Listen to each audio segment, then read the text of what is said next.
امام حسن بصری صاحب ته یو کس راغی وای جی مون کور ته روپۍ ډیره راځي مال شال ډیر دی خو برکت نشته دی هغه خدا سے خلقو چې مسلم شریف حدیث ته نبی علیہ السلام فرمای اتقوا فراست المؤمن فانه ينظر بنور الله فرمای مؤمن له فراست نزان ساتي د الله په نور نظر سره خلقو ته ګوري دته هر سخت کاری حضرت امام حسن بصری ورته فرمای صاحب برکت دعا مکوا ستا په کور کې د 200 کالو معشوم پروت ته غموز نه کې دی په وجه سره به برکت دی 1000 تعویذونه وایسا د دنیا پرهیزګار نه پرهیزګار سړی نه وایسا برکت پرانشي چې تر سو پورې تا کور کې موز نه وی شروع شوه هیڅ کله به برکت رانشي دا کنفرم خبر ده ما عزت مندو قدر مندو چې یو سړی یو معشوم د 200 کالو وی هغه به برکتی نحوست کور کې ګرځيږي د موز نه کول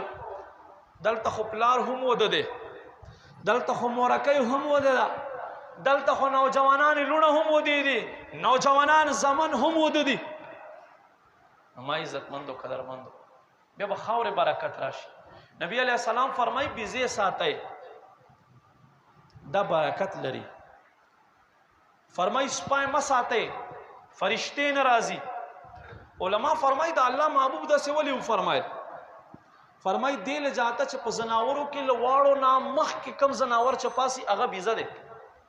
سحر کې په زناورو کې په سارو کې لواړو نمخ کې چسترګې کولاو کوي هغه بیزه ده نبی علیہ السلام ذکر فرمایل چې ساتي سترګې به سحر کې کولاوي الله یاد به کوي په کور کې مبارکت وي